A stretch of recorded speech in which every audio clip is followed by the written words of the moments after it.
Hey everyone, and welcome back to another episode of Caps on Comics.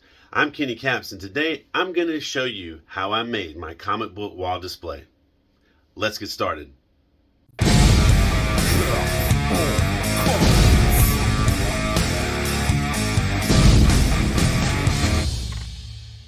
Alright, so it's been a couple of years since I originally posted this video, and I thought that I would come back and show what it looks like now, given that I have added so much more to it. I call it the expansion.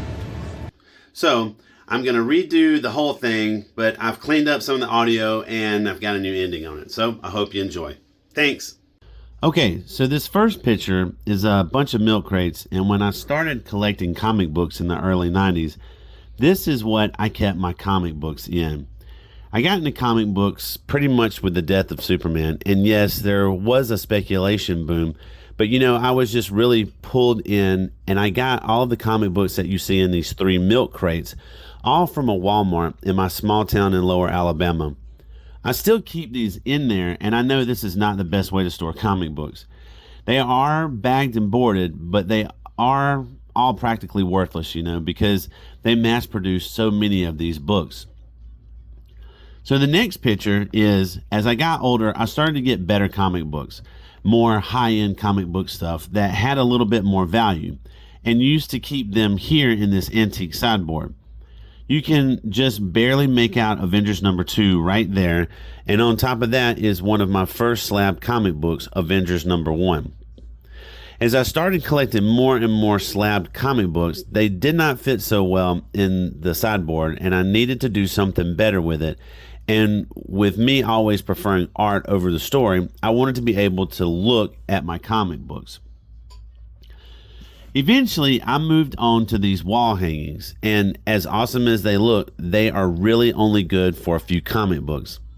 Originally, my idea for this was, since I was collecting a lot of World War II themed comic books, I would just get maybe 3 copies of each of my favorites. For instance, I wanted 3 Superman, 3 Captain Marvel, and 3 Captain America, but that didn't really work out so well. One problem with displaying comic books this way is that the frames themselves are rather expensive, and I wound up paying about 15 to 20 bucks a piece for these composite wood frames, and they're not size specific. In fact, I found this out the hard way. They don't fit everything. You had to email the dealer on eBay, who is no longer selling these, by the way, that you wanted either CGC, CBCS, or PGX. The problem is that they're all different sizes, so they were very specific to certain comic books, and that's even between a thin slab or a thick slab. For instance, Giant Size X-Men number 1 would not fit in the same slab as that other comic book would, so this was something that I had to deal with. The next picture is inspired by a video I saw on the web page of Lee Kirby Ditko and his comic book collection. I saw a video that he posted years ago where he displayed his collection on his wall, and they were just resting on a piece of wood. This is what I wanted to do, so I spent the next couple of months trying to figure out how to do that. This is just a simple piece of 1-inch wood by 20 feet, and I had it cut down into 10-foot pieces. I painted them, and then, as you can see, I have put, at this point, my collection just on the bottom. When I realized that by doing this, I could put much more on my wall rather than 10, 15, or 20 comic books in frames. This way, you could put about 50 comic books on the wall. Over time, my collection would look like this. I had all my slab pieces on the wall now. By resting the slabs on this piece of wood, I thought that if I put Velcro on the back of the comic books, then I could just pull the Velcro off and arrange them in any way, whatever I wanted to.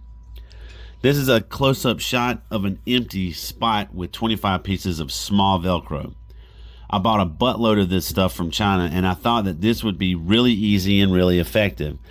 The problem with this was that the Velcro stuck really well to the comic book slabs and not so great to the wall.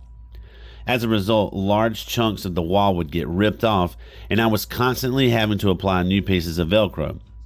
Once I decided this was a horrible idea, I had to go behind 40 plus slab comic books and take off 1,000 pieces of Velcro, which took weeks to remove. On a side note, I have this crippling fear that I'm going to die and that no one's going to be able to get rid of my comic book collection, or if they do, they're going to be greatly undervalued because they have to deal with some mistake I've made. And one of my fears was that my wife was going to have to try to sell these comic books with 25 pieces of Velcro nearly super glued to the back of them. Luckily, that problem solved.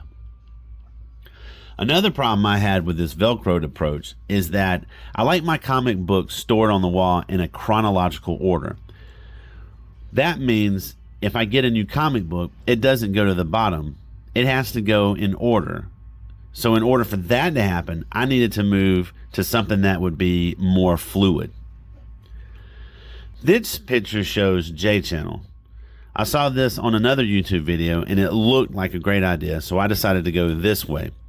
The problem with this though is that, like I had them spaced earlier, you can see bits of J Channel between the comic books.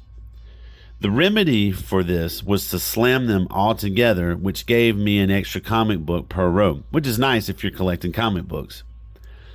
Another problem with the J Channel though is originally they had this extra little loop on the side. The comic books would not slide so well on that, so I had to go in and cut each off this little piece by piece, this little edge, just so the comic books would slide in. This resulted in a lot of the lines looking kind of uneven.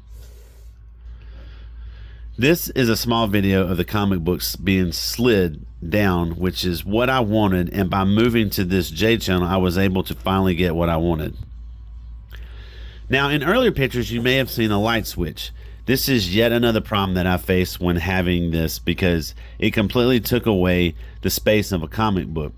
So I had the idea of buying a slabbed comic book, opening it up, tossing it aside, and printing off something that was more period appropriate for the collection. This is the first appearance of Poison Ivy, but as you can see, it's just a printed off piece of paper. Next, I printed a CGC looking label to go with it. Now it matches and it works just fine. I can turn the light off with no problem because it's only the front and there's plenty of slack on the switch. So after I'm all done with this, here's what we're left with.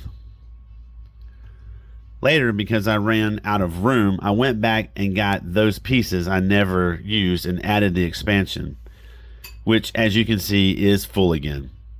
I'll update this video when I've decided where I can put more slabbed.